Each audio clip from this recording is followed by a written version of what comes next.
Hello everyone, हम class 7th science NCERT को study कर रहे हैं और आज के इस वीडियो में हम इस बुक का चैप्टर नंबर 17 जिसका टाइटल है वन हमारी जीवन रेखा, इसके बारे में डिस्कस करेंगे। तो चलो स्टार्ट करते हैं। चैप्टर को स्टार्ट किया है एक कहानी के साथ में और इस चैप्टर में हम वनों के महत्व के बारे में समझेंगे। तो कहानी में ये बताया हुआ है कि डेली बेसिस पर बूजो अपने फ्रेंड्स के साथ में अपने कस्बे के पार्क में खेलता है और एक शाम को वो अपने साथ में प्रोफेसर अहमद को पार्क में लेकर के आता है। प्रोफेसर अहमद एक विश्वविद्यालय में वैज्ञानिक के रूप में कार्यरत हैं। अब बच्चे जो हैं वो प्रोफेसर अहमद से कुछ क्वेश्चन पूछते हैं क्योंकि उसी दिन प्रोफेसर अहमद ने शहर के स्वर्ण जयंती समारोह में भागीदारी की थी। बच्चे उनसे क्वेश्चन पूछते हैं कि सांस्कृतिक कार्यक्रम में किन किन पॉइंट्स के ऊपर डिस्कशन किया गया। तो प्रोफेसर अहमद बताते हैं कि ये जो भी सेलिब्रेशन हुआ सांस्कृतिक कार्यक्रम का, इसमें सांस्कृतिक कार्यक्रम के पश्चात वरिष्ठ नागरिक जो है शहर के, उन्होंने शहर में जो बेरोजगारी की समस्या है उसके ऊपर चर्चा की। तो कुछ लोगों ने इसका आंसर देते हुए ये बोला कि शहर में जो बेरोजगारी की समस्या है उसका हल इस तरीके से किया जा सकता है कि शहर के आसपास जो वन्य क्षेत्र है उसको सफाई करके वहां पर एक कारखाना स्थापित कर दिया जाए, जिससे शहर में जो जनसंख्या बढ़ रही है और नौकरी की जो समस्या बढ़ रही है उसका एक समाधान देखने को मिल सकता है। लेकिन जब प्रोफेसर अहमद ने ये बात बताई कि बहुत सारे वहां पर वरिष्ठ लोगों ने इस योजना का विरोध किया, तो बच्चे इसको आश्चर्य के रूप में देखने लगे कि समस्या है बेरोजगारी और उसका जब समाधान देने की कोशिश की जा रही है तो फिर वन्य क्षेत्र को काटने की परमिशन क्यों नहीं दी गई। तो यहाँ पर प्रोफेसर अहमद बताते हैं कि वन्य क्षेत्र जो है वो हमारे लिए उतने ही महत्वपूर्ण है जितने कि हमारे फेफड़े। इसलिए वन्य क्षेत्रों को, जो हमारे वन क्षेत्र है, जो हमारे जंगल है, उन्हें हरे फेफड़े भी कहा जाता है क्योंकि वन जल शोधन तंत्रों के रूप में भी काम करते हैं। तो ये इंपॉर्टेंट फैक्ट है, आपको ध्यान में रखना है। अब बच्चे जो है उनको नहीं पता होता कि भाई वनों का इतना महत्व है, तो बच्चे जो है बच्चों को वनों का महत्व समझाने के लिए प्रोफेसर अहमद उनको एक दिन जंगल में लेकर के जाते हैं। अब बच्चे जंगल में निकल पड़े हैं वन भ्रमण के लिए। अब यहाँ पर हम समझेंगे कि वन जो है उनसे हमें क्या क्या महत्वपूर्ण चीजें प्राप्त होती हैं। अब बच्चे जैसे ही जंगल में जाते हैं तो वो देखते हैं, कुछ इंपॉर्टेंट बातें हम डिस्कस कर लेते हैं कि देखो, वन में जैसे ही बच्चे अंदर जाते हैं तो वो देखते हैं कि उनको बहुत ज़्यादा हरियाली दिखाई देती है। एक इम्पोर्टेंट बात उनको ये दिखाई देती है कि बहुत सारे अलग अलग तरीके के, मतलब जंगल में एक ही प्रकार के पेड़ पौधे नहीं पाए जाते। ऐसा नहीं है कि एक ही प्रकार, सिर्फ नीम नीम नीम नीम पेड़ पौधे पाए गए, शीशम के पेड़ पाए जा रहे हैं पूरी जंगल में। अलग अलग तरीके के पेड़ पौधों में भी कुछ पेड़ हैं, कुछ पौधे हैं, कुछ झाड़ियां हैं, कुछ शाख हैं, अलग अलग प्रकार घास है, अलग अलग प्रकार के पेड़ पौधे पाए जाते हैं। दूसरी इंपॉर्टेंट बात कि जैसे ही वो जंगल में जाते हैं उनको जंगली जानवरों की अलग अलग तरीके की आवाज सुनाई देती है। जब भी जंगल में कोई अनजान प्रवेश देखने को मिलता है तो जो जानवर हैं वो इसी तरीके की आवाज करते हैं, वहां के पक्षी इसी तरीके की आवाज देते हैं और एक तरीके का संकेत देते हैं कि कुछ बाहरी जो है वो हमारे जंगल में प्रवेश कर रहे हैं। तो यहाँ पर हमें देखने को मिला कि पेड़ पौधों की बहुत सारी विभिन्नताएं, साथ ही साथ में हमें देखने को मिला कि जो जानवर है उनमें भी काफी ज्यादा विभिन्नताएं हमें यहाँ पर दिखाई देती हैं। इंपॉर्टेंट बात समझ में आ गई। यहाँ पर दिखाया भी गया है कि कुछ वन्य जंतु, कुछ वन्य जीव जो हैं, कुछ वन्य पक्षी जो हैं, उन सभी के बारे में यहाँ पर बताया गया है। तो ये सारी बातें हमने देख ली। अब हम यहाँ पर देखते हैं कि बूजो और पहेली जो है, उनको याद आता है क्लास 6 में भी हमने पढ़ा था कि पेड़ पौधे जो हैं, वन जो है वो अलग अलग प्रकार के जंतुओं और पादपों के लिए आवास प्रदान करते हैं। ओके, अब इम्पोर्टेंट बात एक आपको ध्यान में रखनी है कि देखो, पेड़ पौधों में वृक्ष, झाड़ियां, शाख और घासें, बहुत प्रकार की विसर्पी लताएं, आरोही लताएं भी पेड़ पौधे में पाई जाती है।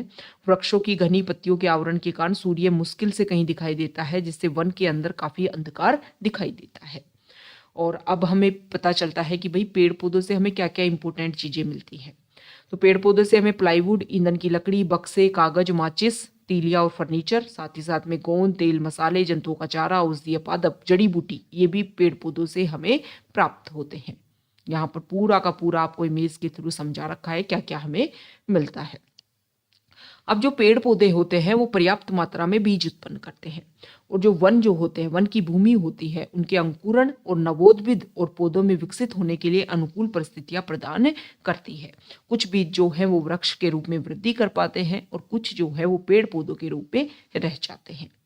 किसी वृक्ष का शाखीय भाग तने से ऊपर उठ जाता है तो शिखर कहलाता है। इस तरीके की जो संरचना होती है उसको बोलते हैं शिखर। ओके, अब देखो एक इंपॉर्टेंट बात है कि देखो जंगल जो है वो अलग अलग जगह पर पाए जाते हैं। तो एक जगह के पाए जाने वाले जंगल में और दूसरी जगह पर पाए जाने वाले जंगल में काफ़ी ज़्यादा विभिन्नता होती है।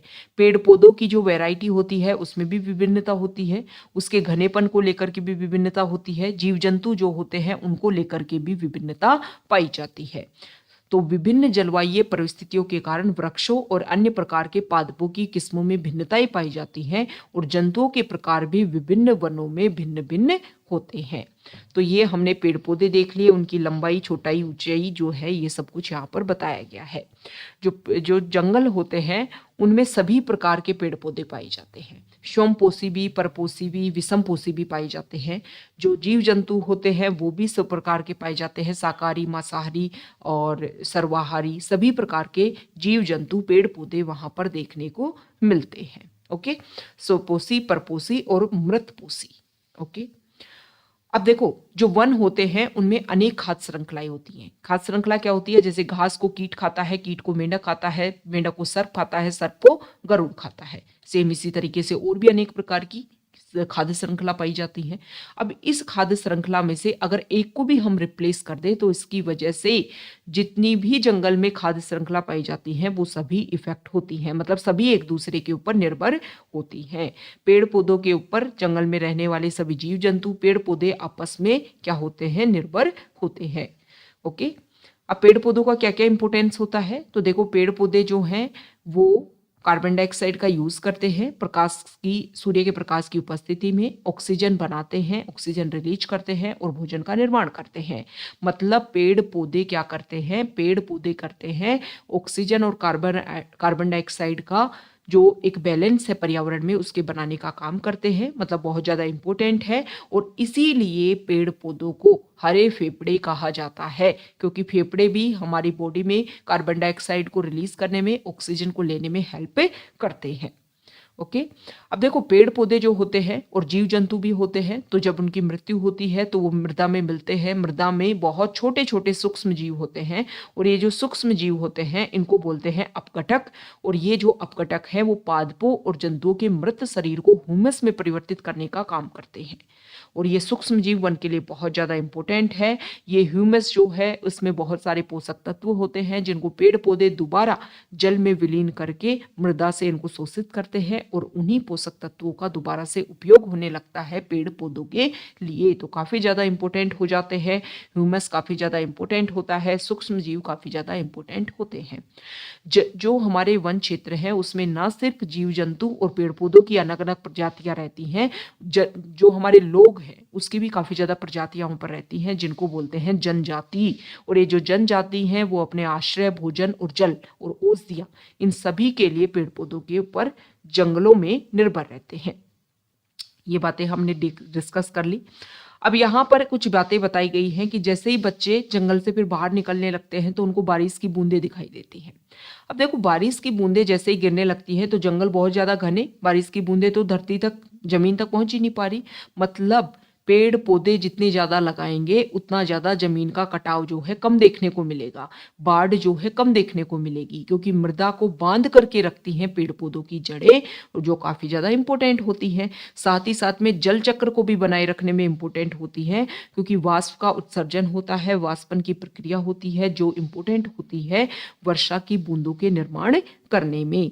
तो मतलब जो हमारा जल चक्र है वो भी बना रहता है पेड़ पौधों के द्वारा। अब पेड़ पौधों का यहाँ पर इंपॉर्टेंस बताया हुआ है, ये आपके लिए जरूरी हो जाता है। देखो यदि पेड़ पौधे नष्ट होंगे, मतलब पेड़ पौधों को काट दिया जाएगा तो कार्बन डाइऑक्साइड की मात्रा बढ़ जाएगी, क्योंकि जितने ज़्यादा पेड़ पौधे होंगे वो कार्बन डाइऑक्साइड को यूज़ कर लेते हैं और ऑक्सीजन रिलीज करते हैं, जो हमारे यूज़ भी आ जाती है और पृथ्वी का तापमान भी नहीं बढ़ता। लेकिन कार्बन डाइऑक्साइड की मात्रा बढ़ेगी, क्योंकि कार्बन डाइऑक्साइड जितनी ज़्यादा होगी उतनी ज़्यादा सूर्य के प्रकाश को अवशोषित करेगी, दोबारा से परावर्तित नहीं होने देगी और इससे सूर्य पृथ्वी का तापमान बढ़ेगा। तो पेड़ों को नहीं काटना है, ज़्यादा से ज़्यादा पेड़ लगाना है। पेड़ और पादप की अनुपस्थिति होगी तो जीव जंतु जो है वो अपने खाने के लिए और आश्रय के लिए पेड़ पौधों पर निर्भर करते हैं, तो इसकी भी अनुपस्थिति हो जाएगी। पेड़ों की अनुपस्थिति में मृदा जो है वो जल को नहीं बांध पाती है और इससे बाढ़ आ जाती है। ये नुकसान है पेड़ पौधों को काटने से। और जीवन और वातावरण के लिए वन अप्रोपण जो है वो घातक है, इसलिए हमें वनों को संरक्षित करने के लिए कदम उठाए जाने चाहिए। तो ये हमने देख लिया है भाई चैप्टर, और चैप्टर जो है वो काफ़ी ज़्यादा इम्पोर्टेंट है। अब इसके जो भी बेसिक इम्पोर्टेंट फैक्ट्स है चैप्टर के वो हम यहाँ डिस्कस कर लेते हैं। देखो, वनों से हमें अनेक उत्पाद मिलते हैं, हमने डिस्कस कर लिया। वन जो है वो विभिन्न पादप जंतुओं और सूक्ष्म जीवों से मिलकर एक बना एक तंत्र है, मतलब सिस्टम होता है फॉरेस्ट, जो बहुत सारी चीजों से मिलकर के बनता है। वनों की सबसे ऊपरी परत वृक्ष शिखर बनाते हैं, उसके नीचे झाड़ियों द्वारा बनी परत होती है और फिर शाख जो है वो सबसे नीचे की परत बनाती है। वनों में वनस्पतियों की विभिन्न परतें जंतुओं, पक्षियों और कीटों को भोजन और आश्रय प्रदान करती हैं।